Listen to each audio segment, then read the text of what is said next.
Então, gente, só para quem está aqui que não tinha me conhecido antes, eu tive a mesma formação de coaching da Michelle, no Chile, mas depois me especializei na área médica, com uma escola de Israel chamada Medical Coaching Institute, e em algumas terapias. Hoje eu me apresento como terapeuta integrativa, mas a minha formação é toda orientada a crises extremas, a crises humanitárias como essa que a gente está vivendo.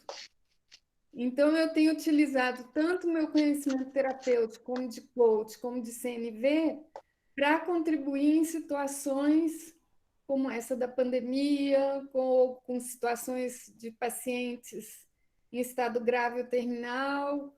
E trabalhei com vocês no Gama, né?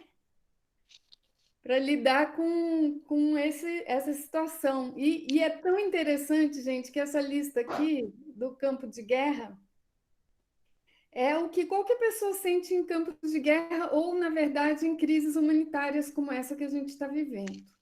Uhum. E a gente, então, não está numa situação que é diferente de nenhum lugar outro do mundo. Ontem mesmo eu tive um encontro com coaches do mundo inteiro, literalmente. Tinha gente de Israel, da Itália, da Grécia, da Bélgica, do Canadá, aqui do Brasil, e todos descrevem a situação que seus países estão vivendo muito parecida com essa lista aqui. A gente está lidando com recursos escassos, com questões de vida e morte, existe um sentimento de ameaça constante, existem altos níveis de estresse em todo mundo, um sentido de urgência, tem que resolver agora. Mas também tem Uhum. muita desconfiança, muita insegurança, uma incerteza constante, como nós acabamos de ver aqui, né?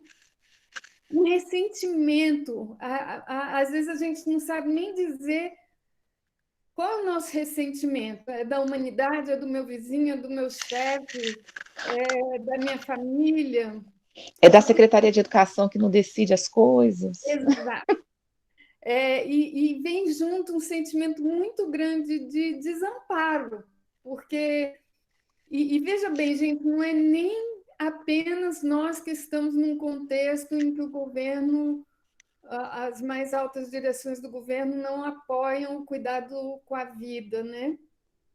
Mas em qualquer país, mesmo naqueles que estão apoiando, existe um desamparo, porque todos nós estamos desprotegidos em alguma medida, todos nós somos possíveis alvos de adoecimento, possíveis alvos de desemprego, possíveis alvos de perdas inimagináveis. Uhum. Isso tudo cria um ambiente de medo. Gente, isso é exatamente o que se passa num campo de guerra. E a gente havia iniciado, é isso que é irônico, né, Michele?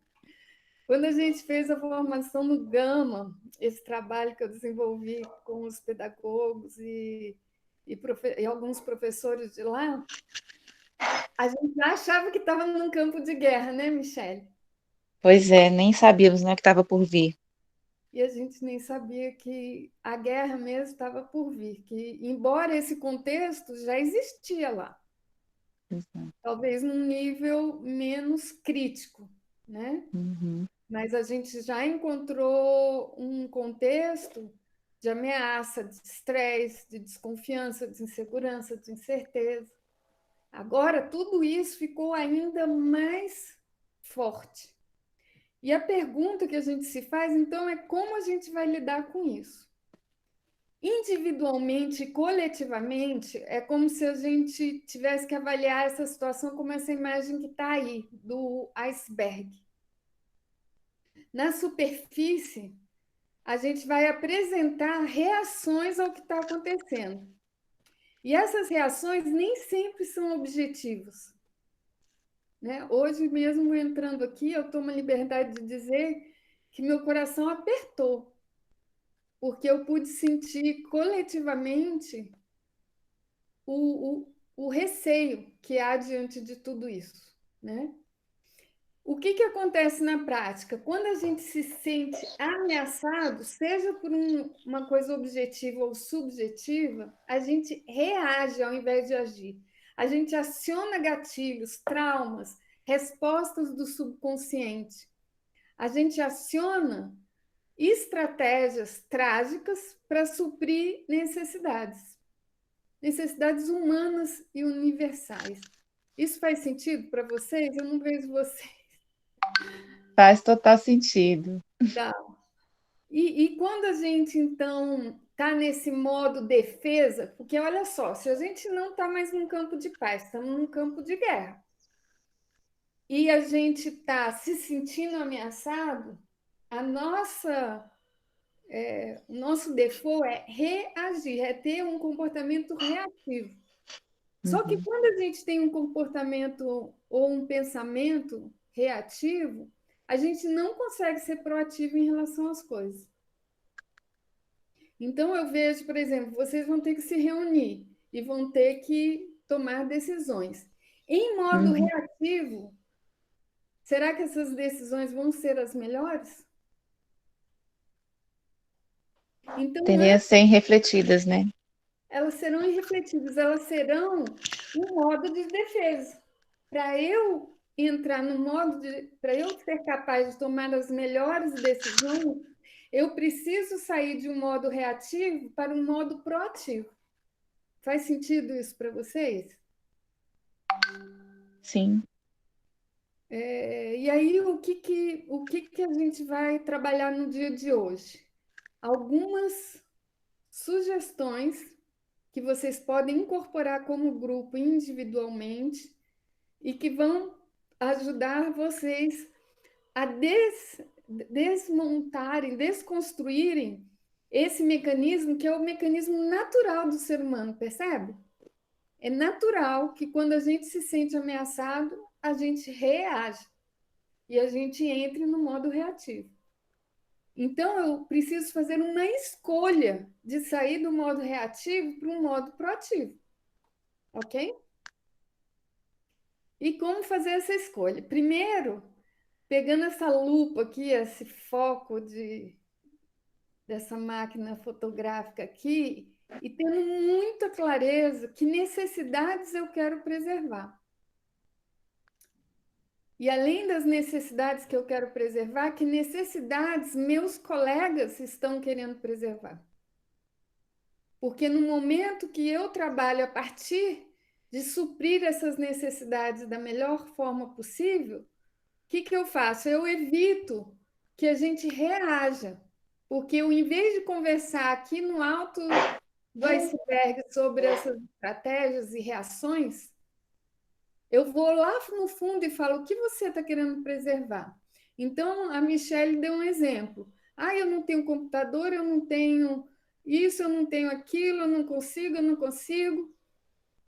Em que medida isso é uma reação a alguma coisa que eu preciso cuidar? Até aí está fazendo sentido? Todo sentido. Tá, Então, sim.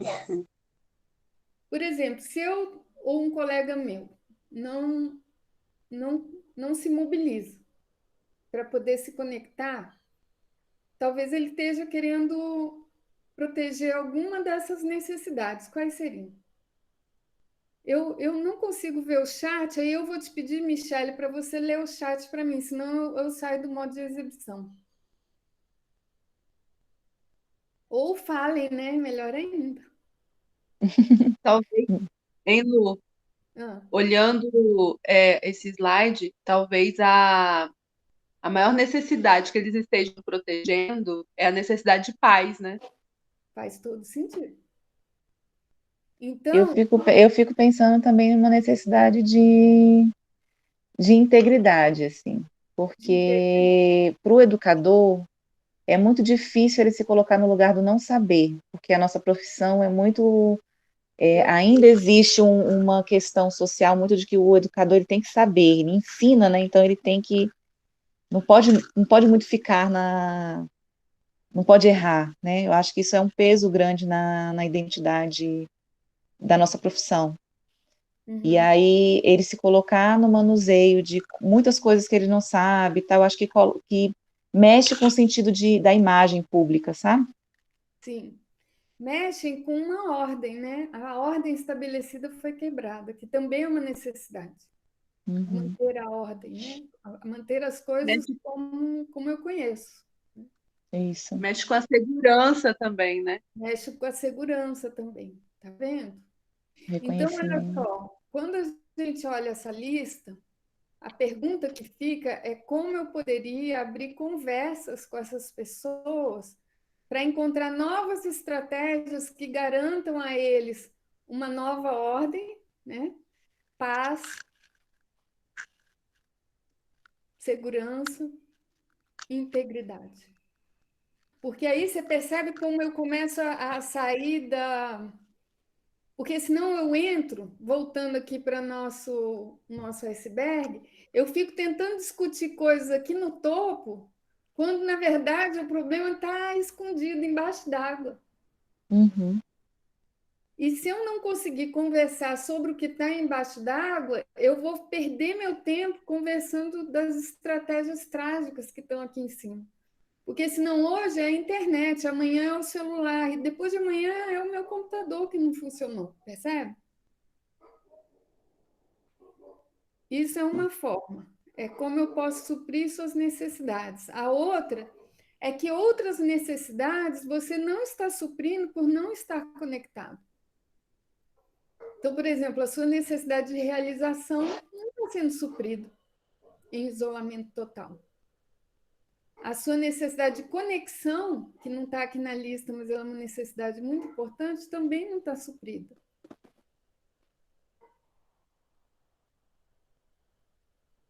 Perfeito. Ok? Então, Uhum. tanto faz, o caminho pode ser os dois, de trabalhar a partir das necessidades que não estão sendo atendidas e Uhum. trabalhar a caminho das necessidades que você gostaria de ser atendidas. Ok? Certo.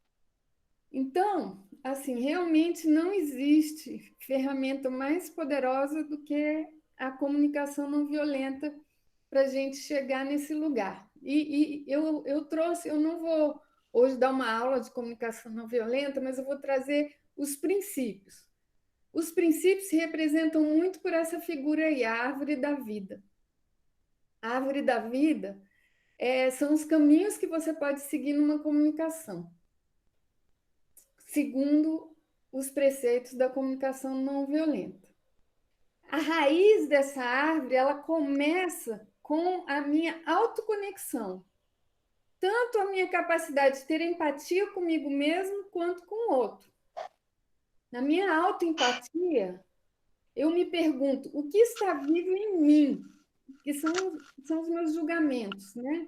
Como estou me sentindo? Do que estou precisando? E aí eu queria fazer um breakzinho e pedir para vocês, dentro dessa lista aqui, falarem dessas necessidades e de todos os sentimentos, o que está vivo em vocês? Qual é aquela mais importante que vocês gostariam de cuidar agora? Claro, pode não estar nessa lista. Meu café. Qual? Repete, Lu, desculpa, tive uma interrupção que não ouvi. Qual como eu estou me sentindo? Eu queria ouvir primeiro de vocês. Quais as emoções que estão mais presentes? Aí, se colocar no chat, a Michelle lê para mim ou fala no microfone. Pode ser meio tempestade, uma palavra. Uma palavra. Sempre.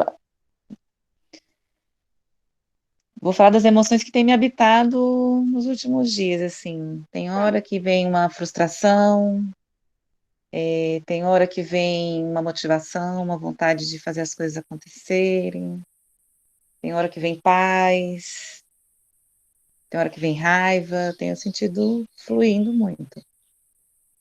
Que rico. E aí, Michelle, eu vou continuar conversando contigo, mas eu creio que você não está muito diferente da maior parte que está aqui. A gente está num carrossel de emoções, né? Cada Uhum. volta o carrossel dava em uma. Ó, tem outras pessoas colocando aqui. A Rose colocou que tem amor, Patrícia, medo, ansiedade. A Aham, Jaque também colocou sentimentos variados. sim. Mas pode Porque, seguir. repara, Insegurança. Aí eu botei igual insegurança. aham. Vocês veem como diante desse contexto em que eu estou no modo de defesa, é super natural que eu tenha 1 milhão de emoções, negativas, positivas, não interessa. E que essas emoções, elas podem mudar drasticamente desde que o dia amanhece até o dia terminar. Ok? A Uhum. outra coisa que eu escuto quando eu estou em autoempatia é do que eu estou precisando. Antes a gente olhou essa lista para os nossos colegas que não estão se conectando. Agora olha para você.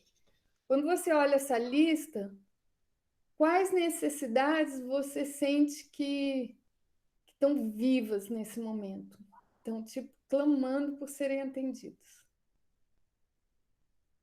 Tem algum destaque? Segurança, segurança, Segurança, lazer, lazer, Liberdade, liberdade. verdade. autonomia. Nesse momento, autonomia. Porque todo mundo tem uma pele. Muito bom, gente. Vocês estão se ouvindo, né, criaturinhas? Então, eu estou vivendo um carrossel de emoções e segurança, autonomia, liberdade, paz, né, gente? São necessidades que estão muito vivas dentro de mim. Então, esse é meu Uhum. ponto de partida. Quando eu estou na Uhum. relação com o outro, eu posso me perguntar o que o outro está sentindo. E o que será que ele está precisando? Como a gente fez agora em relação aos colegas que não estão se conectando, ok? Uhum. Essa autoconexão, quando eu olho o que eu sinto, o que eu preciso, quando eu olho o que o outro sente, o que ele precisa, é a base para a gente construir uma comunicação não violenta. E ela pode ir por dois troncos. Um tronco é quando eu me expresso autenticamente, eu sou capaz de virar para a pessoa e comunicar para ela o que está vivo em mim. Com fatos. Quando eu vejo e escuto isso, eu sinto aquilo, porque eu preciso de, e faço um pedido. Então, por exemplo, agora vocês não me declararam, mas ficou um pouquinho no ar, alguma coisa assim. Quando eu vejo e escuto meu colega que não se conecta, eu sinto, aí tem de tudo aqui: tristeza, raiva, medo. A lista é grande, né, gente? Porque eu Uhum. preciso de conexão. E aí eu vou chegar para esse colega e perguntar: você estaria disposto a aprender se eu parasse para te ensinar? Percebe como é que ocorre? Então, essa é um dos troncos da CNV em que eu faço uma expressão autêntica. O outro é a expressão da empatia. E quando eu estou na empatia, ela pode ser não verbal. Eu simplesmente, quantas vezes, por exemplo, você já viveu situações do tipo: você estava lá no chão e um amigo colocou a mão no seu ombro e não disse nada? Isso é um ato de empatia não verbal. E que às vezes é maravilhoso, né? Infelizmente, agora a gente não pode pôr a mão um no ombro do outro, mas a gente pode dar um telefonema. Eu ouvi esses dias a doutora Ana Cláudia Quintana, que é bem famosa na área de cuidados paliativos, não sei se vocês já ouviram falar dela, que uma colega dela, médica, já estava emendando 3 plantões e ligou para ela chorando. Que depois de 3 plantões, sei lá, 48 horas ligada, ela não conseguia dormir, de tão punk que estava a coisa. Aí, sabe o que a doutora Ana Cláudia falou para ela? Faz assim, deixa o celular no ouvido, eu vou estar aqui do seu lado, te fazendo companhia até você dormir. E assim foi, percebe? Essa é uma empatia não verbal. Eu não tenho o que te dizer. Eu só sei o seguinte: eu estou aqui contigo. A outra é a empatia verbal, que seria a partir do que está vivo em mim, eu entrego para o outro a minha compaixão. E eu sou capaz de legitimamente, isso aqui não é teatro, hein, gente? Querer saber o que o outro está sentindo e do que ele precisa. E ser uma oferta para o outro. Perguntar para ele o que ele gostaria. Então, essa árvore da vida são realmente as 3 opções de foco para uma conexão genuína com o outro. E não havendo essa conexão genuína com o outro e comigo mesmo, não há como eu ter uma comunicação efetiva e os resultados que eu estou querendo alcançar. É muito difícil.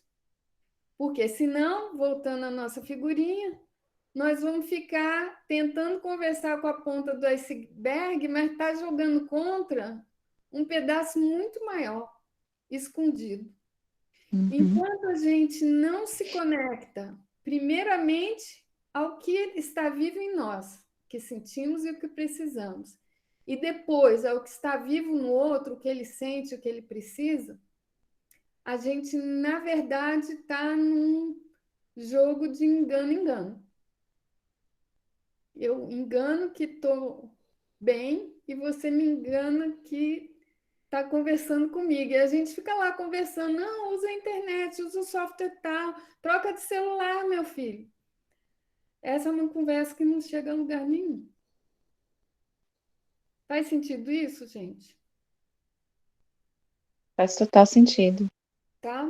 Então, gente, a árvore da vida é esse convite a se apaixonar pela vida, em vez de se sentir massacrado por essas diferenças e essa riqueza de sentimentos e necessidades, é entrar de cabeça nesse lugar. Porque isso é real, isso é vida. Enquanto eu estiver preservando o que eu sinto e preservando o que eu preciso, enquanto eu estiver sensível ao que o outro sente, sensível ao que ele precisa, eu estou vivo. No momento que eu não me escuto, no momento que eu não escuto o outro, nós morremos. Morremos em vida.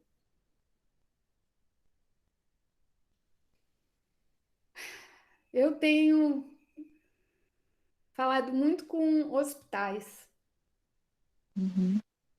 E eu vou te falar, o maior medo que eu tenho é de morrer em vida. Como eu vejo profissionais maravilhosos que estão morrendo em vida, porque a desconexão, ela fica parecendo uma saída fácil para essa complexidade que é a vida.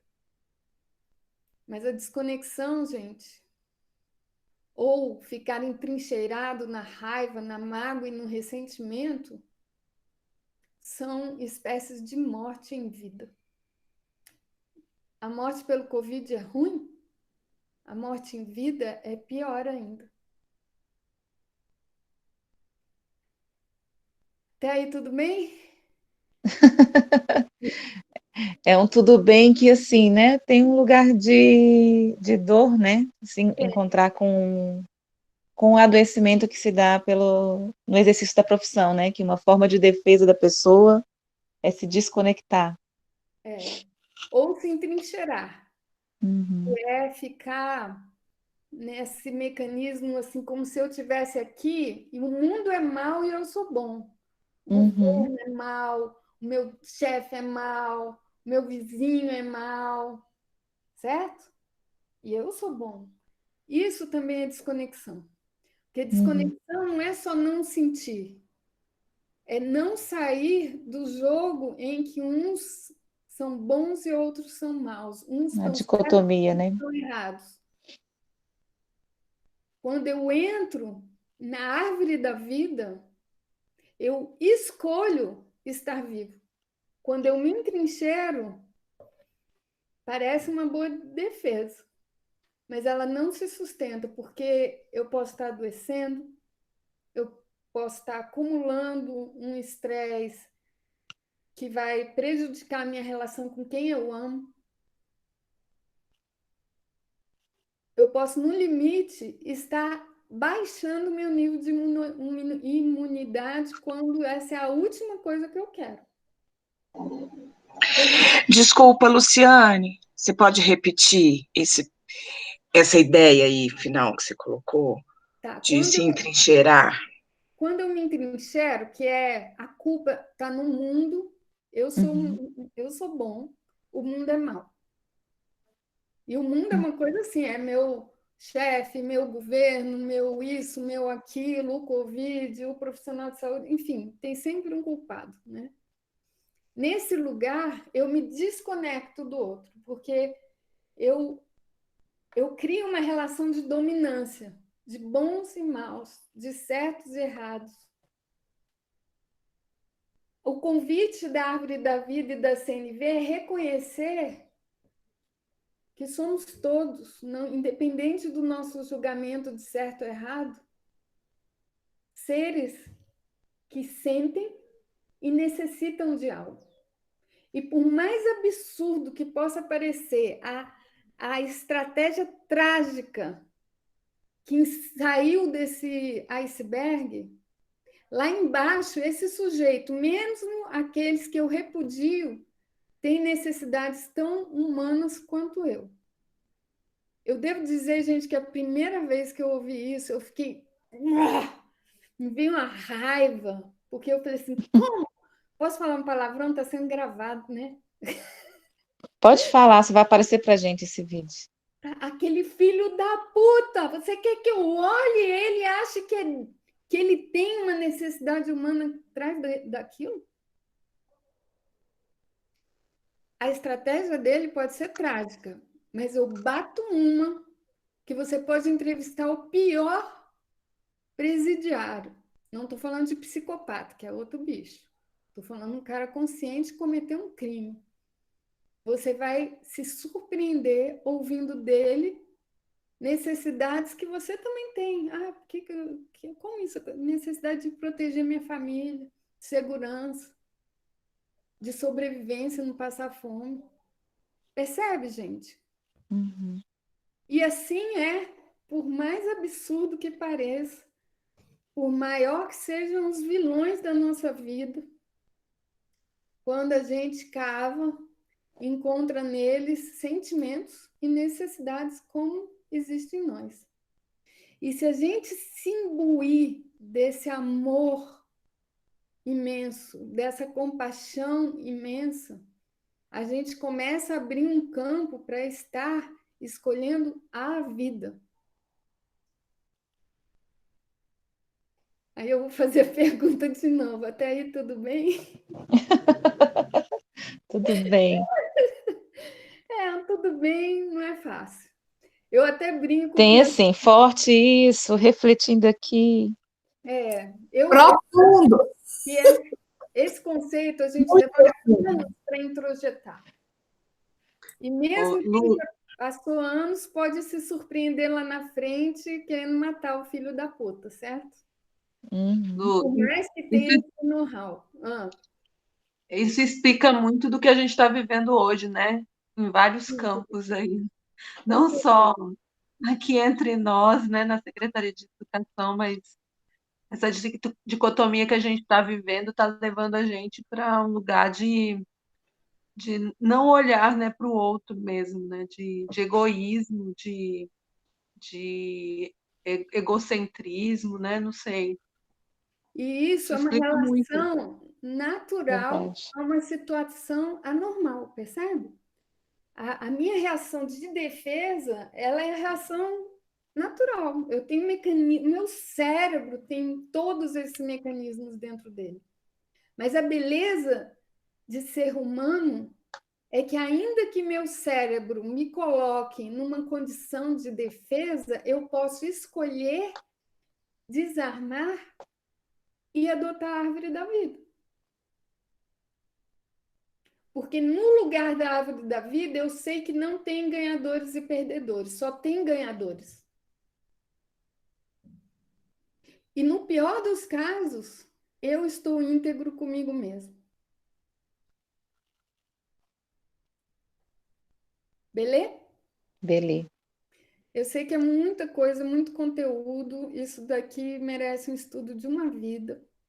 Recomendo a vocês irem atrás dos livros do Marshall. Hoje você encontra em PDF no Google aí, para vocês pararem para olhar para isso, porque isso pode ser a grande diferença entre viver esse momento como desde o medo ou desde o amor. É uma escolha. A diferença é que quando eu escolho viver desde o amor, eu vou ser bem sincera para vocês, dá um trabalho danado.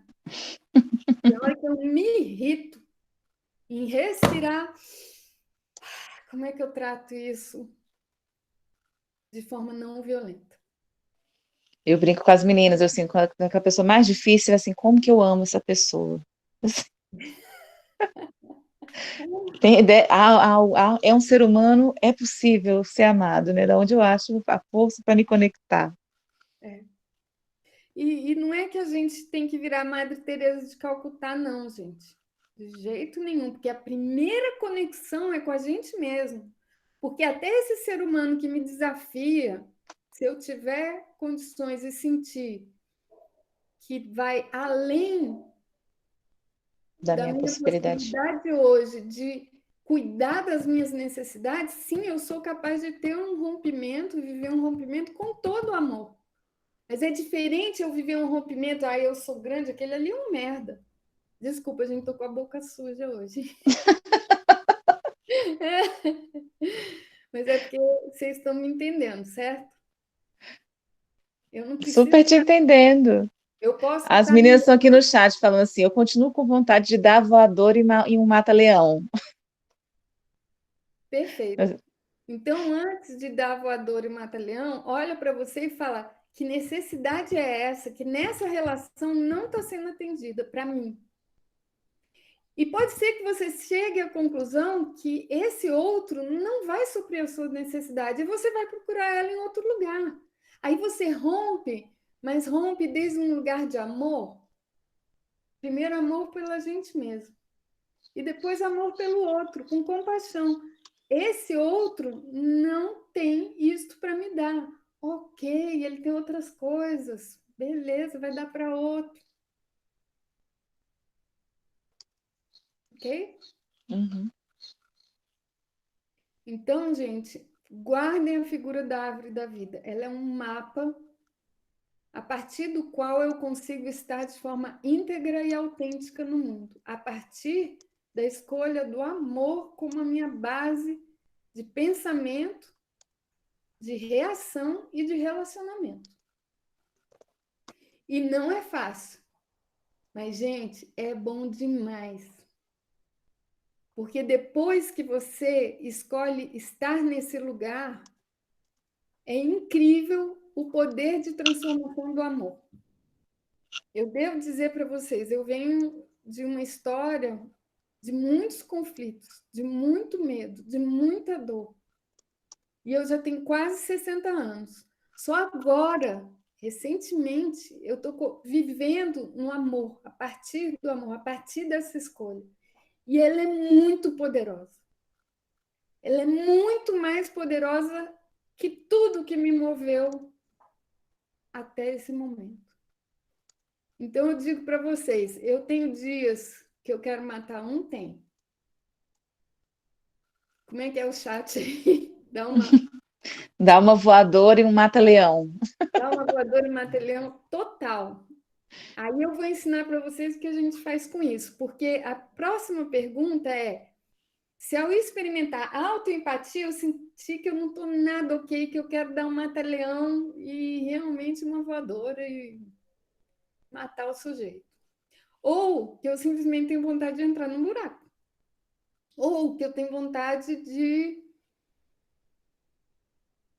ficar quietinho. Porque essas são as 3 reações. Quando eu não estou nada bem, é atacar, é fugir ou é paralisar. Ok? Uhum. Nenhuma das 3 interessam para a gente nesse momento de pandemia, porque nós estamos Aliás, elas não interessam nunca, mas agora, mais do que nunca, fugir, atacar e paralisar, fora. porque agora nós estamos sendo convocados, cada um de nós, a sermos proativos, a sermos criadores de uma nova realidade. Ai, Luciane, mas eu estou tão sem autonomia, tão sem isso, tão sem aquilo. Meu bem, escolhe. Porque no momento que você escolher não aceitar estar nem paralisado, nem atacando, nem na fuga, você escolheu ser o ator da sua vida, o criador da sua realidade. Em que medida? Dentro do teu campo de possibilidades, da melhor forma possível. Mas ainda assim, eu preciso estar bem para poder exercer esse papel realizador, proativo, dentro do meu campo de possibilidades, não é mesmo? Então, o bicho pega quando eu não estou nada bem. Aí o mundo realmente desaba sobre mim. E como é que a gente pode fazer para lidar com isso? Aí, gente, eu vou sair aqui da apresentação. Vocês estão vendo a mim, né? Agora vocês conseguem ver essa cena aqui de baixo? Onde eu tenho um jarro de água limpa. Você consegue Sim. colocar o meu vídeo para todo mundo ver? Eu tô vendo, tá todo mundo vendo, gente? Se alguém não estiver vendo, sinaliza, Ah, é que porque aí a eu gente estou sendo ajuda. apresentadora, né? Eu Estou vejo. todos os fatores estressores. Ah, Muda a sua tela. É porque assim, não tá vendo, Lu, pode continuar onde você estava. É porque Edmar, você precisa mudar o quadro que você quer ver. Agora a gente está vendo só seu rosto. Isso, seu sorriso. beleza? A luz do seu sorriso. Então vamos lá. Voltando aqui para nossa brincadeirinha. Aqui eu tenho água limpa. Baixa mais um pouquinho. Aí. Tá. Aqui eu tenho água limpa. Ok? Aqui eu tenho uma água escura e uma água clara. Vocês já devem conhecer essa metáfora, mas eu acho ela tão poderosa que eu vou repetir aqui. Quando a gente nasce, é como se o nosso copinho tivesse só água limpa, né? Vocês já viram a reação das crianças? Elas só choram quando tem fome ou dor. Mas não havendo, uma criança é puro sorriso. E depois que você dá de mamar, ela sorri em seguida. Ela não fica lembrando do tempo que ela estava com fome. A não ser que ela tenha passado muita fome. Faz sentido isso? Sim. E aí o que acontece, gente? O que nós estamos vivendo hoje é uma crise humanitária a nível mundial. Ela é parecida com ebola. Sabe essas crises que a gente só ouvia falar que tinha na África? Que você tem guerra, fome e doença, tudo junto. Sim. Então, bem-vindos à África. Bem-vindos ao campo de refugiados. Bem-vindos às grandes guerras civis. Porque nós estamos vivendo uma crise humanitária. E o que acontece durante uma crise humanitária? Primeiro, a gente começa a ser testemunha de mortes. A gente vê a nossa segurança pessoal ameaçada. Eu sei que muitos de vocês, pensando em voltar para as escolas, se perguntam: e aí, eu vou me contaminar? Cercado de jovens assintomáticos? Eu vivo um estresse físico, porque a minha tendência é dormir menos, trabalhar mais. E às vezes eu vivo o impacto moral de tomar decisões que não são fáceis de serem tomadas. Como, por exemplo, aquele aluno que está com mãe ou pai infectado, é proibido de vir ao colégio, que é o único lugar onde ele tem a merenda. Então, eu sei que eu tiro um risco de infecção e deixo alguém passando fome. E aí eu começo a viver um trabalho sem fim. Agora que eu estou em casa, então, não tem fim, né? Eu amanheço e durmo trabalhando. E, além disso, eu tenho que viver os traumas secundários de acompanhar pessoas que eu conheço, que começam a se adoecer. Eu vivo em isolamento, eu perco a minha autonomia, eu começo a viver um sofrimento existencial. Será que é isso mesmo que eu quero fazer da minha vida? E, finalmente, eu começo a me relacionar mal com a minha equipe. Porque, nesse momento, o que vem de mim transborda para o outro e suja o copinho do outro. Quem conhece essa história?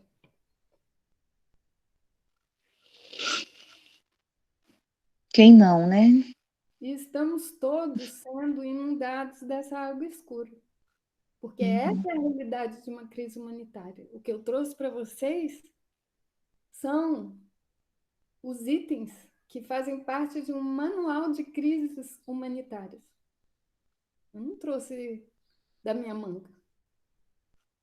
E agora eu tenho uma pergunta capciosa.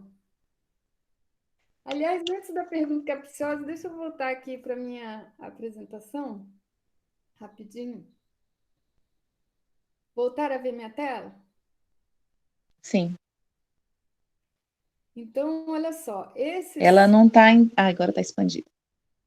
esses fatores, ser testemunho de morte e luto, ter sua segurança pessoal afetada, estresse físico, impacto moral, trabalho sem fim, traumas secundários. Traumas secundários vocês entenderam, né? Quando eu vejo o outro morrer e passar dificuldade, eu próprio trago aquilo para mim, que isso vai acontecer comigo. Testemunha a morbidade é mais quem está em hospital, isolamento, falta de autonomia, sofrimento existencial, relacionamento equipe, e aí vocês listem. A lista é longa, né? E aí, gente, voltando para nossa bandejinha. Como é que eu faço para limpar o meu copinho que, além de receber essa água escura toda, recebeu do vizinho? Eu não posso entornar o copo. Eu não vou tirar de mim as memórias que estão aqui. Qual é a forma da gente limpar esse copinho? Alguém sabe? Eu não estou vendo no chat, Michele, mas se você vir, você me conta. Silêncio no chat. Como é que eu faço para limpar o meu copinho se eu não posso derramar o que eu recebi? Não Você sei, não não está sei. o que recebeu, então você vai ter que se alimentar mais daquilo que é limpo. Sem falar, né? Yes! Colocar água limpa até transbordar. Genial. Então, vamos fazer para a gente ver se dá certo? Se a gente vai colocando água limpa, olha o que vai acontecendo com o meu copinho. Viu como a água foi clareando? Uhum. Tudo bem, não virou a água do bebê, que é branquinha, branquinha. Mas virou uma água melhor, né? Sim. Pegaram a ideia de base? Então, olha só, minhas queridas e queridos. A gente está numa situação em que eu escolho viver a partir do amor ou do medo. Em que eu me aproprio de uma responsabilidade que eu não tenho como delegar. Eu não tenho como delegar que alguém fique jogando água limpa em mim o dia inteiro. Essa responsabilidade é minha. E é da minha equipe também. Vamos ver como é que a gente faz isso? Primeiro, a gente tem que fazer uma distinção muito clara. Uma coisa é a gente achar que está tratando uma crise cotidiana. Uma crise cotidiana é o que a gente vivia antes. Né, Michele? Quando a gente pensou que estava num campo de guerra, a gente estava em crises cotidianas. Uhum. Existia ameaças subjetivas, elas não necessariamente eram iminentes, mas tinha a ver com emprego, qualidade de vida no trabalho, relacionamento afetivo. Uhum. Isso é uma crise cotidiana. Quando a crise é extrema, existe uma ameaça objetiva presente ou iminente. E ela, sim, coloca vidas em risco. Ok? Sim. Então, eu só estou falando isso para a gente lembrar que nós vamos colocar a água num incêndio, num contexto de crise extrema. Então, não é uma coisa assim que eu deva achar que é desejável. Não é desejável, é necessário. Eu estou num campo de guerra e eu preciso disso para continuar conectado. Uhum. Bom, gente, na verdade, existem muitos caminhos. Eu, particularmente, gosto muito desses que são sugeridos por esse manual de campo para cuidados paliativos em crises humanitárias. É realmente para quem está na linha de frente da guerra, da fome e da doença, ok? Uhum. Uma dessas alternativas, gente, é o que a gente chama de pausas ativas. Pausas ativas não é simplesmente, deixa eu parar aqui que eu estou em casa, vou ver uma série na TV. Isso não é uma pausa ativa. Uma pausa ativa é aquela que você, de forma pensada, cria para você retornar para o seu centro. Porque, olha só, vocês estão sentindo como vocês já estão diferentes desde que a gente começou a conversar em relação ao finalzinho do papo com a Michelle? Tem uma pequena diferença. Uhum. Existia uma energia bastante densa quando nós começamos, e ela está ligeiramente menos densa. Uhum. Simplesmente porque vocês estão parando para olhar para vocês mesmos. Ok? Uhum. E aí, como é que a gente cria isso de forma ativa? Eu vou fazer uma pausa ativa com vocês agora, topam? Sim. Então, ela é bem simples e vocês podem fazer, por exemplo, antes de uma reunião, depois de uma reunião. Vocês podem usar isso como um hábito a ser instalado quando você repara que as suas reações físicas são de estresse. Comecei a ficar com a respiração curta, comecei a ficar com o corpo muito tenso, ou comecei a comer compulsivamente, ou o contrário, perder o apetite, está na hora de fazer uma pausa ativa, ok? Então, eu peço a todos vocês, eu vou tirar um pouquinho aqui a tela para que vocês me vejam. Eu quero que vocês peguem as mãos e coloquem sobre as coxas e sentem encostando no encosto da cadeira, mas com o corpo todinho colado e os pés no chão. Se tiver descalço, melhor ainda. Se não, pode ficar de sapato mesmo, não tem problema. E agora eu quero que vocês, por favor, fechem os olhos e comecem prestando atenção à respiração, mas sem fazer nada com ela, só presta atenção. Presta atenção no ar entrando, o ar saindo.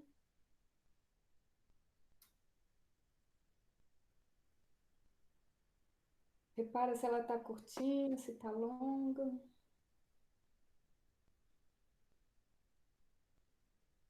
E agora nós vamos fazer o scan. O scan é como se uma linha de luz fosse passando pelo nosso corpo. E onde ela passa, a gente vai sentindo o músculo relaxando e o corpo pesado. A gente começa sempre pela sola dos pés. Sente seus pés em contato com o sapato ou o chão. Imagina que o scan começa na sola dos pés. Ele vai subindo pelo peito do pé, pela canela, pela batata da perna,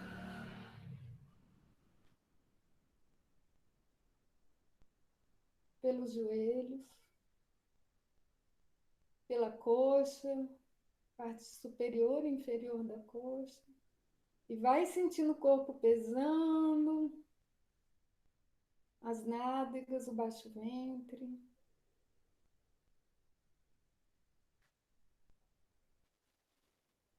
Sente o teu intestino pesando.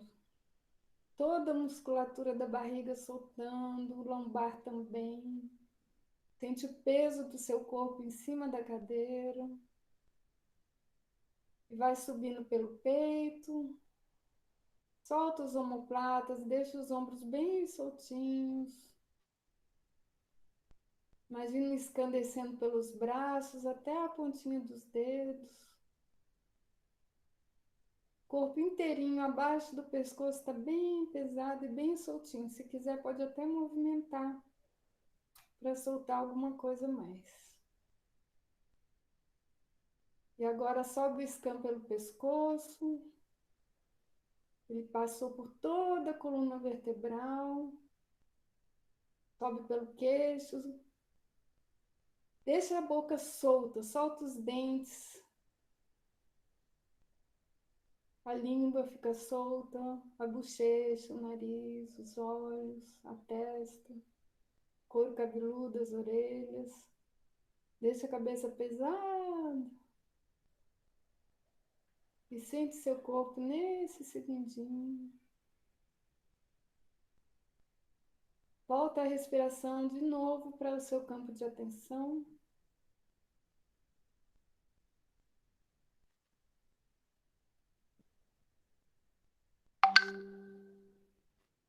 Inspira fortemente, enche o pulmão inteirinho e solta pela boca bem forte.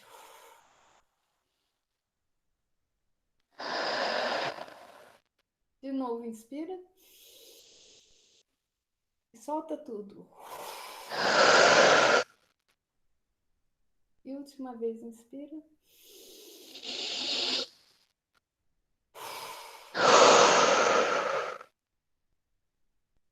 Fica só um pouquinho quietinho, presta atenção no corpo. Devagarinho começa a mexer os dedos dos pés e das mãos.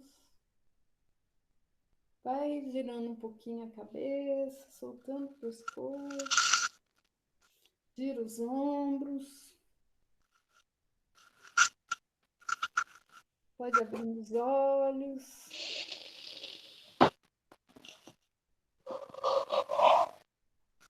E aí? Sentiram?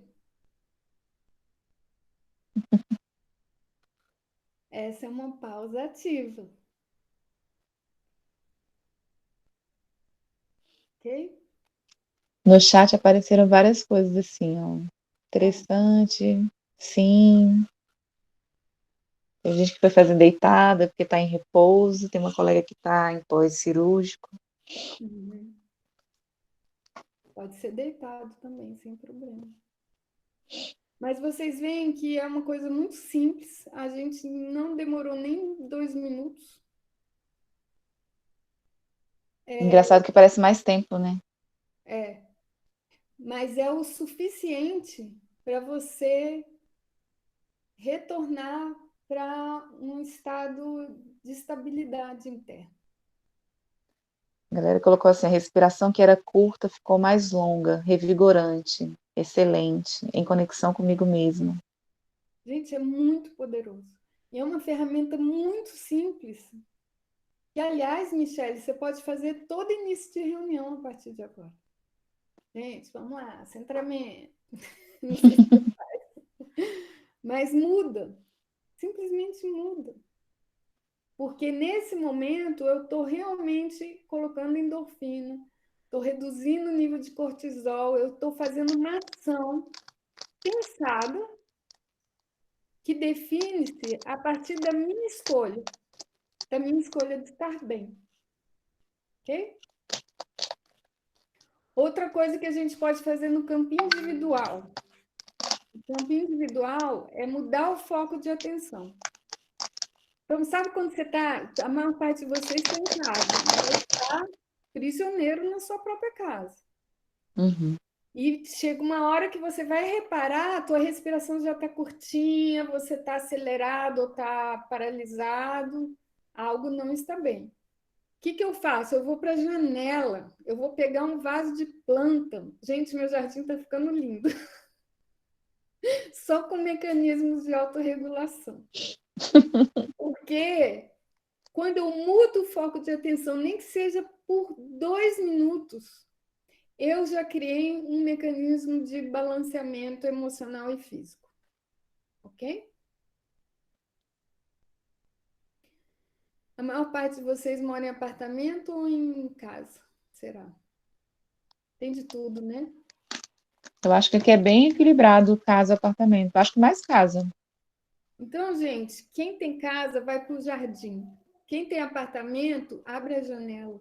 Olha a vista lá fora. Não interessa se é bonita, feia, se você gosta ou não gosta. O nosso trabalho aqui é mudar o foco de atenção. Porque ele serve como um mecanismo de autorregulação, ok? E veja bem, não é que eu estou dizendo assim, eu não quero sentir, não é isso. Eu estou jogando água limpa no meu sistema quando eu faço isso. É uma escolha jogar água limpa, ok? Uhum. A outra forma de jogar água limpa é a autocompaixão. Gente, nós somos duros demais com a gente mesmo. Quando começou essa quarentena, eu entrei no modo eu quero salvar o mundo. Eu não sei quem mais entrou nesse modo, mas eu entrei. Terapeuta na área médica, você imagina, né? Eu falei assim, agora o mundo Tá precisando de mim. está precisando de mim. Eu nunca fiz tanta call, tanta live, tanta coisa na minha vida. Chegou uma hora que eu notei que eu não estava nem respirando. Então, gente, eu vou ensinar um movimento de autocompaixão, que é o seguinte. Vocês põem a mão no peito, assim. No limite, nem precisa pôr, mas eu gosto de pôr porque é tipo assim, é um autoabraço, né? Uhum. E repitam comigo em voz alta. Eu estou fazendo o meu melhor. Eu estou fazendo o meu melhor. E isso é o suficiente. E isso é o suficiente. Há muito sofrimento. Há muito sofrimento. E assim é. E assim é. E fica repetindo, eu estou fazendo o meu melhor, isso é suficiente. Há muito sofrimento, e assim é. E eu aceito. Eu aceito, eu me amo, entendeu? É importante eu ter momentos, que também são momentos de derrubar a água limpa, em que eu ofereço a mim essa autocompaixão. Porque, assim, se o Gama foi uma amostra do perfil de profissionais com os quais eu estou conversando, e, na verdade, isso é um perfil de todo profissional que escolhe ser cuidador do outro. A gente tende a ser muito rigoroso com a gente mesmo. E esse rigor não joga água limpa. Na verdade, esse rigor joga só água suja dentro da gente. Porque a gente acha que nunca é o suficiente. Faz sentido isso para vocês, gente? Faz muito. E pior, a gente acha que a gente não precisa ser cuidado, só o outro precisa. Eu acho que nesse passo, esse grupo aqui já está um passo à frente. Ai, que bom, gente. Porque a gente já reconhece que a gente também precisa. Beleza. Verdade. Eu vou te falar, é uma característica da nossa área, né, de cuidadores que somos, nos cuidarmos muito pouco. Então, autocompaixão também é uma forma. E, finalmente, eu vou dar mais uma. Nomear as emoções. Porque tem horas, gente, que quando a gente está sobrecarregado no carrossel de emoções que uma crise humanitária leva, tem hora que você nem sabe mais dizer o que você está sentindo. Não é assim? Verdade. Então, assim, dá nome, porque quando você dá nome, você fecha o circuito da tua atenção e aquilo que tinha dimensão do mundo começa a ter uma dimensão tratável. Então, por exemplo, essa incerteza toda que vocês estão vivendo, eu gostaria de ouvir que vocês nomeassem as emoções que a incerteza traz. A incerteza, só isso. Fala para mim. Que emoções são essas? No chat está aparecendo ansiedade. Estresse. Ansiedade. Medo. Medo. Né? No chat, insegurança. Insegurança. agonia, agonia,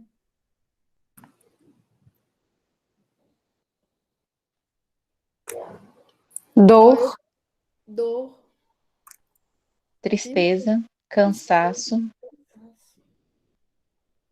medo, dúvida, Impotência. impotência. Olha só, quando eu ouço vocês, me dá um nozinho aqui na garganta. Porque eu também estou ouvindo junto que elas são emoções guardadas, né? Minha sugestão, não só nomeiem as emoções, mas encontrem espaços seguros onde vocês possam conversar sobre elas. E o que são espaços seguros? É aquele melhor amigo, é um terapeuta, é um coach, é um grupo que pode ser, inclusive, esse grupo que vocês estão aí de trabalho. Contanto eu me sinta seguro de poder falar, gente, eu estou me sentindo assim, e me sentir abraçado. Tipo, ninguém quer mudar o que eu estou sentindo. Porque não é mudar, sabe? É honrar. Eu estou me sentindo triste, e tudo bem, porque a tristeza faz parte da minha reação a essa crise humanitária, a esse contexto de equipe, a essa incerteza do momento, ok? E aí, ó, repara, ó, já senti aqui, só isso já deu uma aliviada, não deu? sem dúvida, né? Ok? Então, quando eu nomeio a emoção e também permito expressá-la em espaços seguros, ela já saiu do nível 10 para o 5. No 5 eu manejo, no 10 é complicado. No 10 eu vou para a cama, ou eu vou matar alguém, ou eu vou para Marrakech. Que, aliás, não deve ser um bom lugar para aliás, não tem um bom lugar. A gente podia falar que vai para o Tibete, mas eu acho que já chegou lá o tal do corona. Ok? Então, o único lugar seguro é aquele que eu crio. Eu vou ensinar para vocês uma dinâmica que é bom fazer via internet também com esse grupo seguro.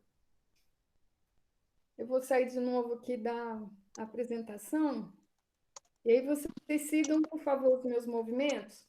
Imagina, coloca a mão aqui na frente da tela. Imagina que na sua mão repousa todas essas emoções que a gente viu ali no chat. E todas as que eu não declarei, mas que estão aqui.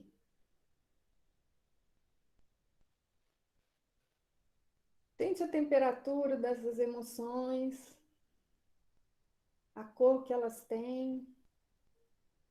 E traz elas para perto do peito e simplesmente acolhe.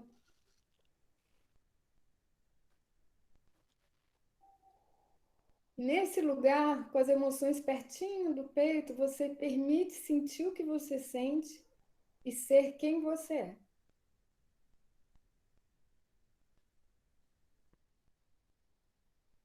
Inspira e expira, acolhendo os teus sentimentos.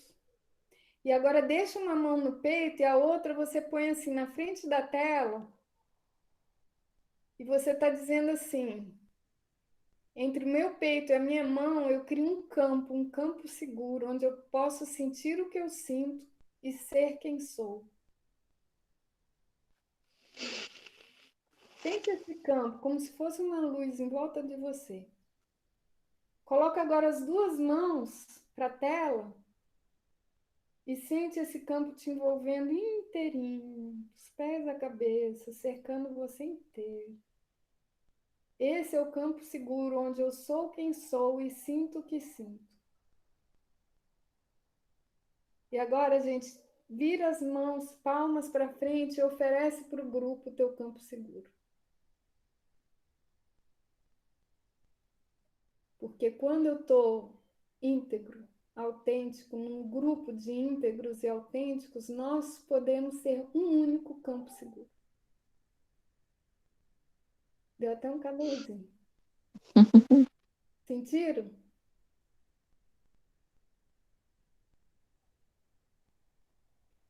Pode recolher. Esse é um pequeno espaço, um exercício que a gente pode fazer nesses encontros online, quando a gente sentir que não estamos conseguindo estar na nossa autenticidade e integridade, a gente, opa, vamos voltar para cá, ok? Perfeito. Porque essa integridade, essa autenticidade é fundamental. Vamos então para as medidas do grupo? Isso é o que eu posso fazer individual. O que eu posso fazer em grupo? Uma coisa, gente, é sair das reuniões ou encerrar o expediente com o que em inglês eles chamam de brief debriefing, ou como saímos daqui hoje. A gente em coach faz muito isso, pegar uma palavrinha. A Michelle usa bastante essa técnica com a gente. Isso, gente, parece uma coisa à toa, mas isso é fundamental, porque quando eu pergunto como saímos daqui hoje e damos respostas honestas, a gente integra como estamos e como saímos é respeitado, independente de eu sair daqui alegre, cansada, descansada, feliz, triste.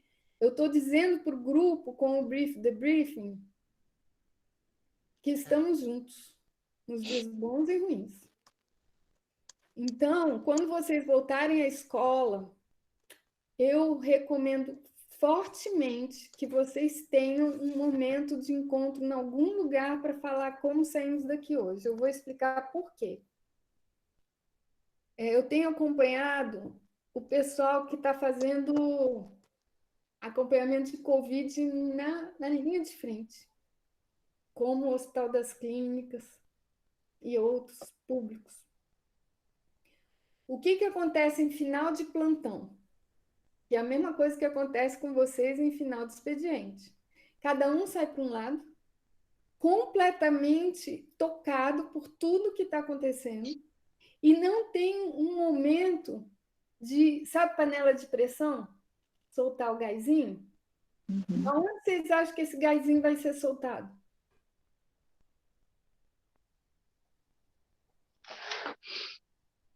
Internamente. É um dos lugares. O outro é quando a gente chega em casa. Se é que a gente vai decidir continuar indo para casa. Porque se eu estiver com um grupo de risco, pode ser que eu tenha que repensar se Ir para casa. eu vou voltar para casa ou se eu vou ter que encontrar um hotel, algum lugar para ficar. E aí eu vou sair de um ambiente de pressão para outro ambiente de pressão, e em momento nenhum eu criei um ambiente de despressurização. Então, minha recomendação forte para vocês: abram um momento de despressurização, de debriefing. E não precisa ser, Michelle, uma palavra. Pode ser assim, gente, hoje eu soube, pelo meu aluno, que os pais dele estão contaminados. Eu saio daqui chateada, eu saio daqui com medo, eu saio daqui triste. E não precisa ter comentário nenhum. Não é esse o objetivo. O objetivo é como saímos daqui hoje. Nos abraçamos, estamos juntos, mas terminou o expediente aqui. E agora, quando eu saí dessa porta, eu saí para a minha vida fora daqui. Porque o que está acontecendo com quem está na frontline, e possivelmente vocês vão para o frontline. O dia não termina quando sai do expediente. Porque vai para casa já com medo de ter sido agente, sabe aquela coisa? Não tem fim. Aí eu estou preocupada com o que eu vou fazer com aquele menino. Percebe? Não tem fim. Isso eu estou falando do pedagogo que está lá na ponta. Eu não acho que é vocês que estão em coordenação, né? De certa forma, eu acho que isso tem acontecido com a gente na dinâmica de teletrabalho.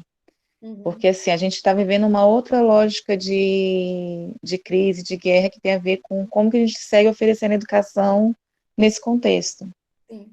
E aí, assim, você termina o que seria o seu tempo de expediente, mas você continua pensando nisso, continuam chegando demandas, continuam chegando mensagens.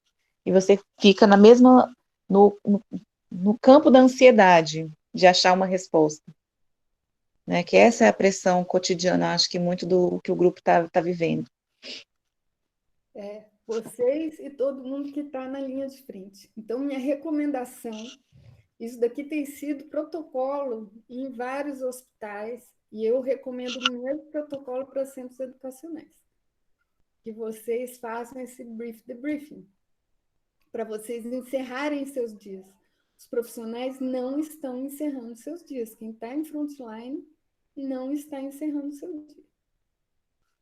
E isso é um bocado de água escura jogado no seu copinho. Ok? Então, olha só, vou voltar aqui. Como é que está o nosso tempo? Agora são 10h57, temos 33 minutos ainda. Tá.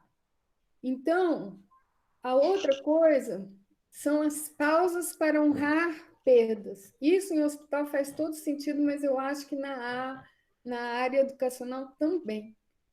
Porque o que acontece, gente? Nós vamos começar a ver pessoas conhecidas falecerem ou pegarem o Covid, entendeu?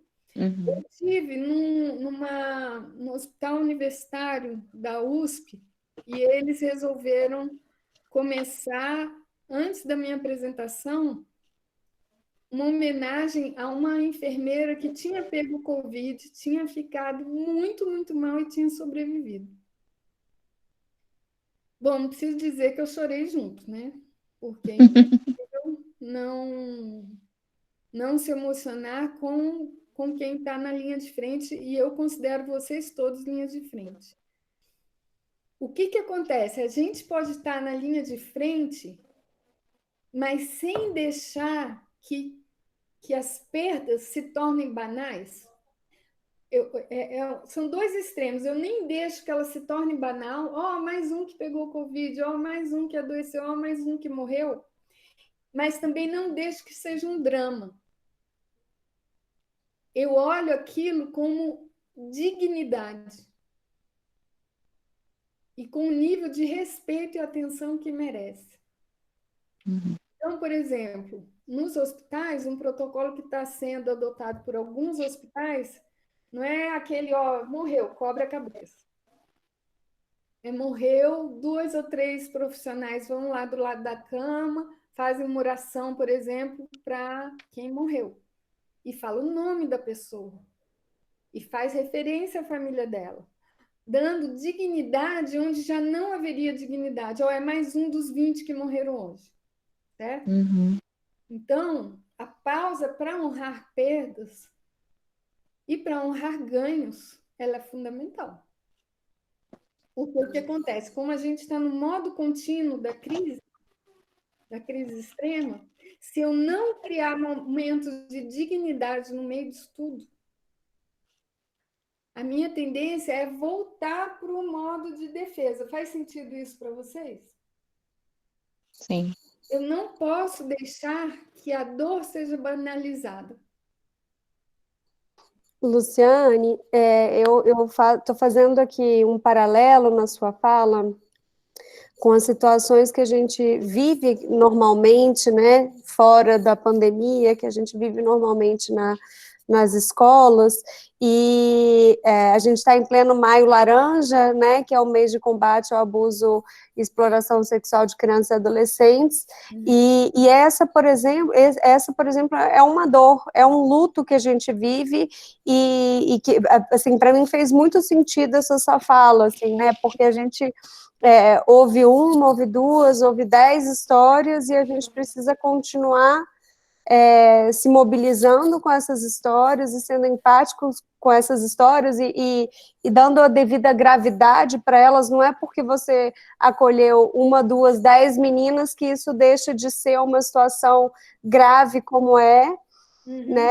E ao mesmo tempo a gente não pode justamente se deixar simplesmente abater ou, né, a outra situação muito corriqueira, assim, que tem ficado corriqueira nas nossas escolas, é muita questão da automutilação e do suicídio, e a gente tem que entender que não é porque tem 30 meninas que estão fazendo isso, 30 estudantes que estão fazendo isso, que deixou de ser uma dor, que deixa de ser uma situação grave, que deixa de ser uma situação que precisa ser vista, acolhida, recebida e processada por nós também, porque quando a gente entra em contato com cada uma dessas histórias, você vê que existe muita dor e você acaba se, né, solidarizando com essa dor e sentindo junto, né? Quantas vezes a gente não fica arrasado com o que acontece com os nossos estudantes, né?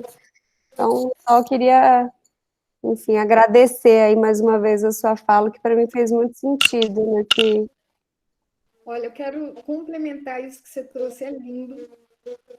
E você trouxe a palavra-chave, luto, ok? Então, hoje, como nós profissionais da educação, estamos vivendo nossos lutos. O luto é assim, gente, quando você pensa, por exemplo, no contexto do Covid, eu não vou fazer um ritual em volta de um leito onde tem um corpo, falando, coitadinho, mais um. Eu vou falar assim, não, esse é João Maria José, que lutou bravamente. E aqui ele descansa. Nós honramos seu orgulho e a sua família. Entendeu, querida, a diferença?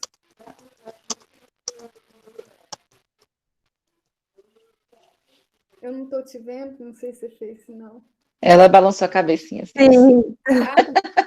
Então, assim, o luto que eu estou trazendo aqui são rituais que honram esses seres, pela grandeza deles, e não pela vítima que eles foram, percebe?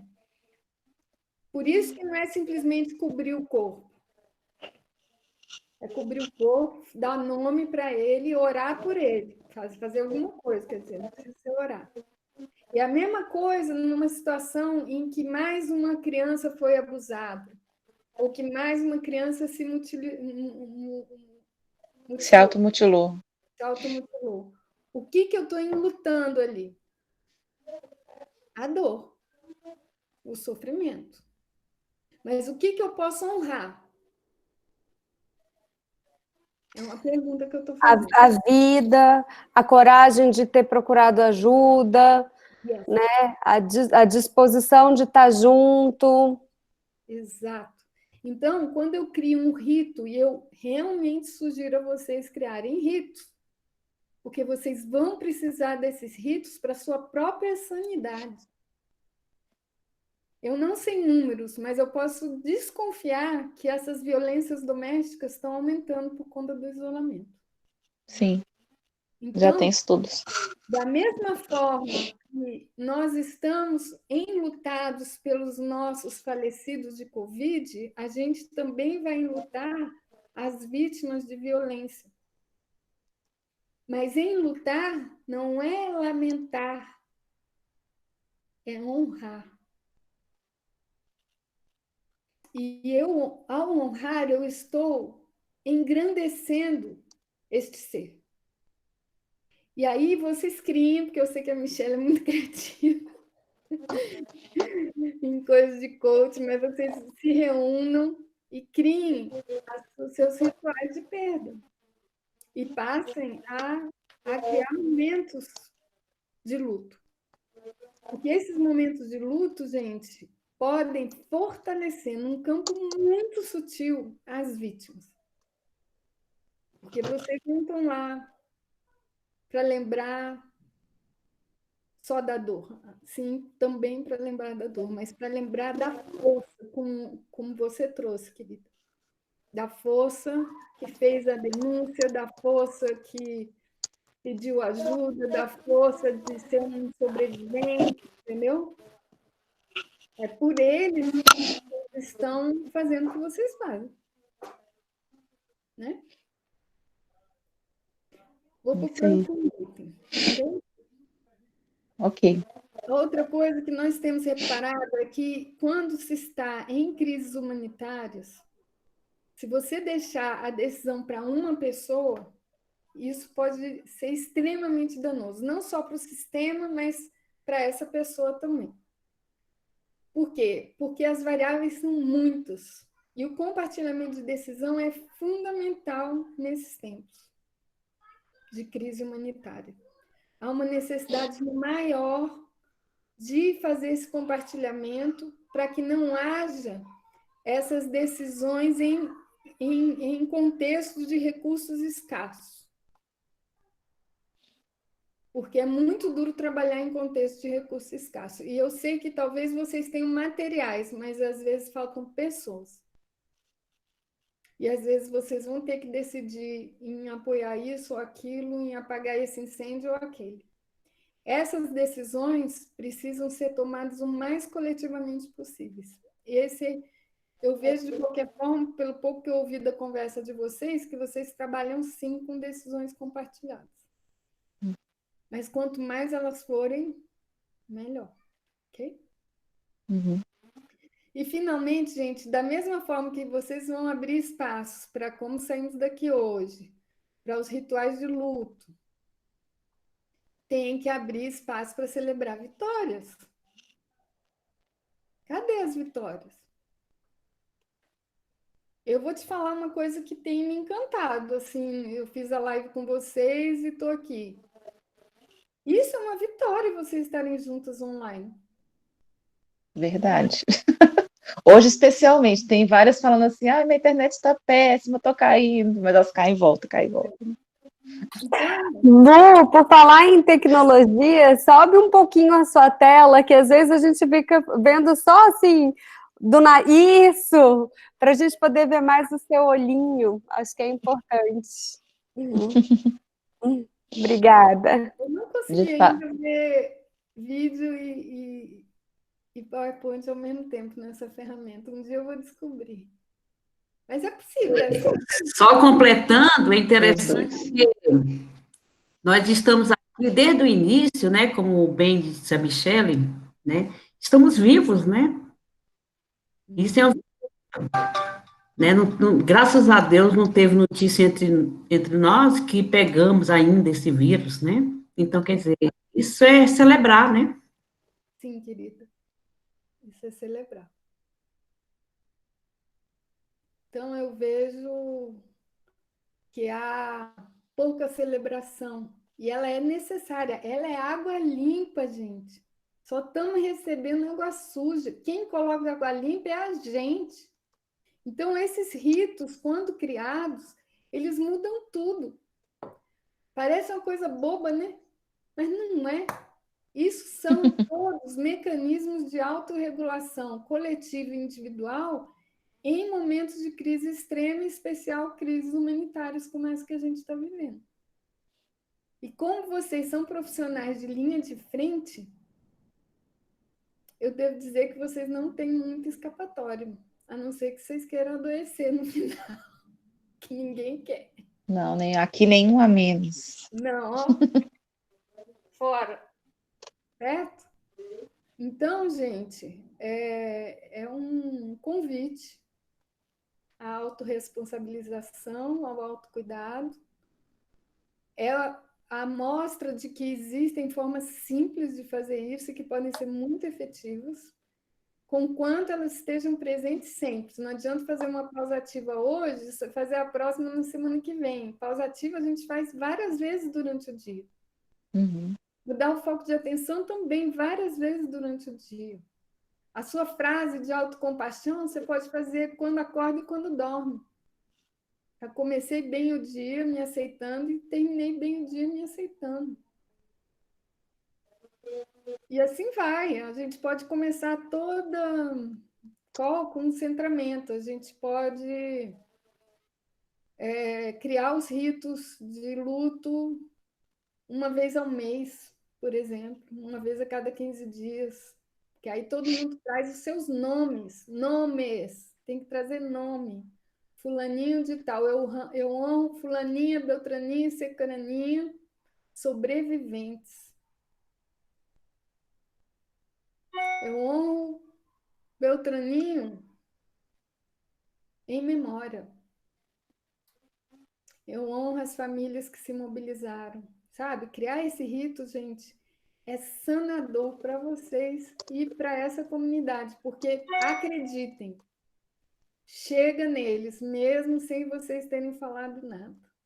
Que vocês são um campo que está criando um campo de acolha e poder. Não é um campo de acolha e lamentação. É um campo de acolha e poder. Porque no momento que eu honro, essa pessoa saiu da posição de vítima, coitadinha, para digna. Okay? E a gente não ajuda as pessoas quando a gente vê, por mais que sejam crianças e adolescentes, como coitadinhos. Só o meu olhar de coitadinho sobre ele já tirou ele 10 anos para trás numa possível evolução. Então, lembra do nosso negócio? E há sofrimento do mundo, e assim é. E há sofrimento no mundo, e assim é. Eu, antes de mais nada, eu tenho que acolher que assim é. E cada um de nós vai lidar com isso da melhor forma possível. E talvez eu seja um bom professor de colocar a aguinha limpa. Que tal? Um pedagogo, no limite, é isso. Ele não vai conseguir tirar da sociedade como a sociedade está. Mas ele consegue levar água limpa.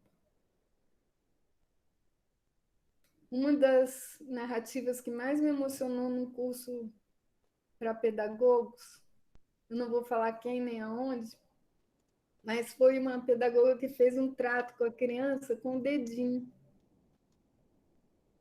Pegou o dedinho mindinho com o dedinho mindinho e fez um trato. Esse trato, gente, foi um banho de água limpa nessa criança. E nesse dedinho, ela entregou água de esperança, água de amor, água de confiança. E é isso que a gente pode fazer por eles. Faz sentido, pessoal? Faz demais. Eu acho que isso é muito do que eu acho que é a natureza um pouco do trabalho, né, da gente, os pedagogos orientadores. Sim. Quantas vezes a gente faz esse compromisso, né, de a gente se torna meio que um lugar seguro, né, o juramento do dedinho. E eu só tenho um dedinho, é tudo que eu tenho. Mas, gente, esse dedinho é incrível, é demais. É muito mais do que essas crianças, esses adolescentes, esses familiares têm. Sabe? O meu dedinho é um Everest. Né? Então, gente, só para ir encerrando aqui. Áudio.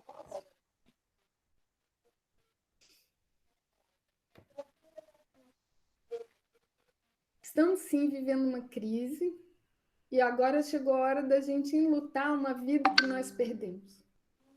Eu sei que a Michelle já trouxe esse conteúdo para vocês, mas olha esse trapezista. Ele largou o outro... Eu nem sei o nome disso. Trapézio. Ele largou o trapézio do outro lado e ele está em voo para chegar a um outro lugar.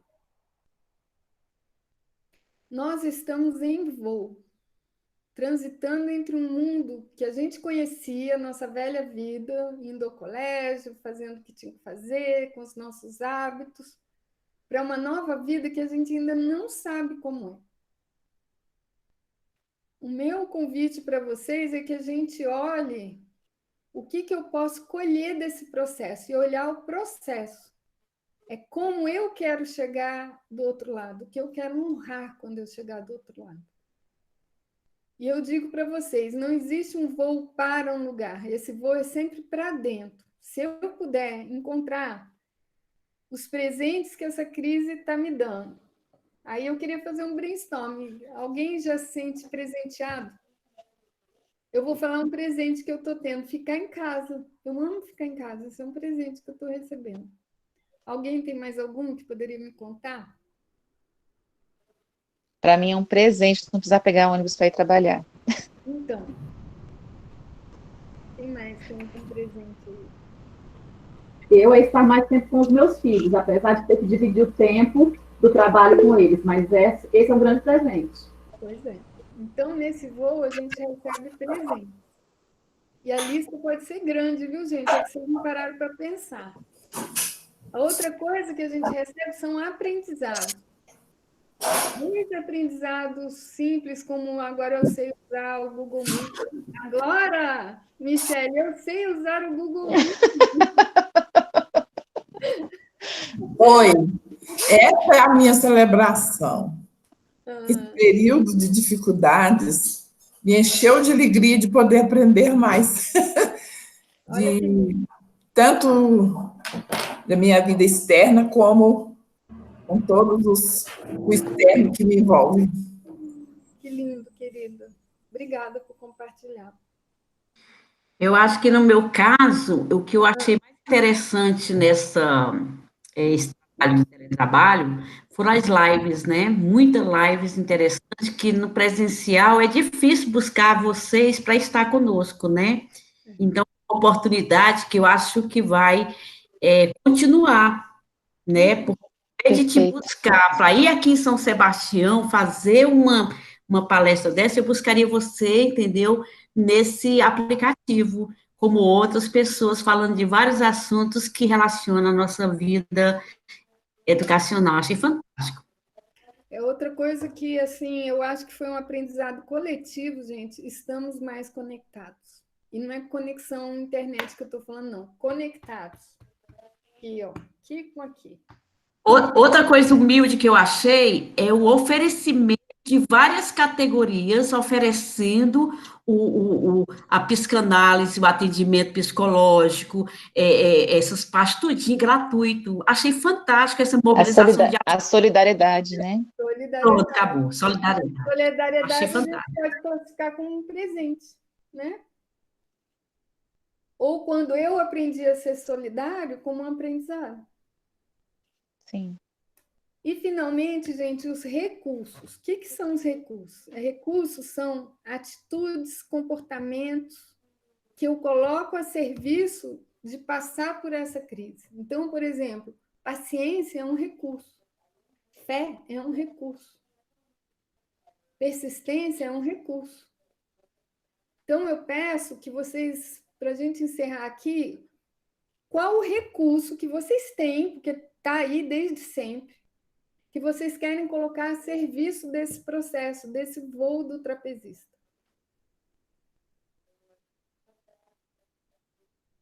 Repete a pergunta?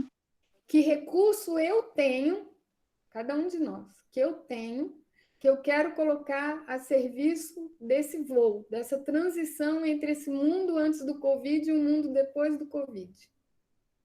Com que recurso eu vou suplantar minhas dificuldades, meus medos, meus limites? Eu acho que um recurso que a gente, enquanto orientadores educacionais, temos usado muito, que nós temos e temos usado muito para esse período, é o acolhimento. E agora que a tendência é as aulas irem voltando, né, de alguma forma, mediada por tecnologia, enfim, ou em algum momento presencial, esse acolhimento ele vai ser um recurso ainda mais importante. Muito bom. Eu estou colocando a minha coragem.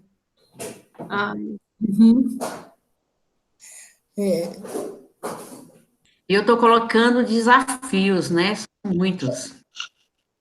A tua ousadia, né, querida?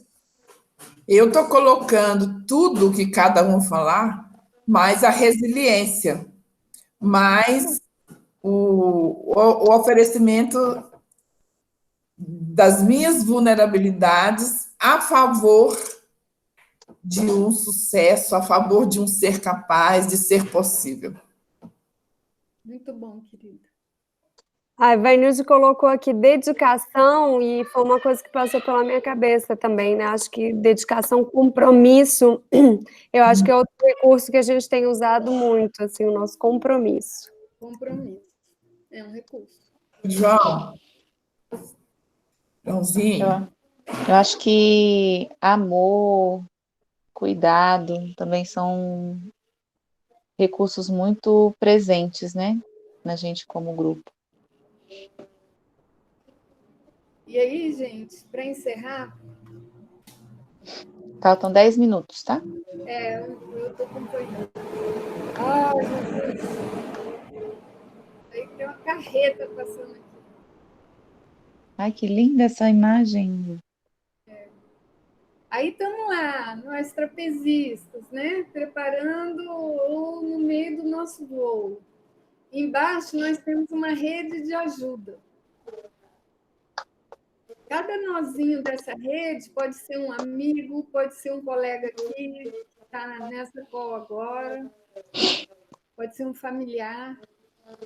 Então é muito importante a gente ter clareza da nossa rede. Mas é muito importante, gente, desapegar da velha vida. Eu acredito que a realidade que nós vivíamos, nós não vamos viver mais. Muito dificilmente. Coisas vão mudar. E se nada mudar no dia a dia, vai mudar dentro da gente, percebe? Então, a primeira coisa é desapegar das coisas quando elas eram certas. Eu não apega não, gente, porque essa vida em que tudo era certo e medido não existe mais. Porque mesmo quando passar o coronavírus, a gente vai ter receio, porque a gente já sabe que a vida pode se tornar incerta de um momento para o outro. Ok? A outra coisa é entender que nós somos maiores que as circunstâncias. Hoje é o Covid, amanhã é sei lá o quê, já era toda essa situação que a gente conversou aqui hoje de violência doméstica, do qual vocês são testemunhas diárias, já era, mas vocês são e sempre serão maior que as circunstâncias, porque vocês têm recursos para isso. Olha a lista linda de recursos que vocês trouxeram. Acolhimento, coragem, resiliência. Esses recursos estão aí, ninguém vai tirar isso de vocês, nem circunstância nenhuma, porque isso está na essência de cada um de vocês. Eu tenho certeza, eu não tenho dúvida. E, finalmente, entender o seguinte, que ter medo é normal, porque toda verdade tem um percentual de acerto. Podemos pegar o Covid? Sim. Eu sou de que grupo? O grupo que tem 0,07% de chance de adoecer. Ela existe. Mas qual o tamanho dessa verdade? Porque, às vezes, a gente fica olhando a coisa numa dimensão que é maior do que ela realmente é, simplesmente porque a gente não parou para pensar qual o percentual de acerto que meu medo tem. Ok? Então, gente, eu vou parar por aqui hoje, que eu acho que a mensagem foi passada. Estamos no voo do trapezista, que, aliás, é um livro que eu escrevi, que eu não tomo vergonha na cara para publicar logo. Mas eu vou, é o próximo. Agora eu estou cuidando de lançar esse livro aqui, ó. Pequeno Manual da Boa Morte, o assunto é a bola da vez. E eu espero passar para a Michelle passar para vocês, que eu vou lançar uma peça mês que vem, chamada A Única Certeza.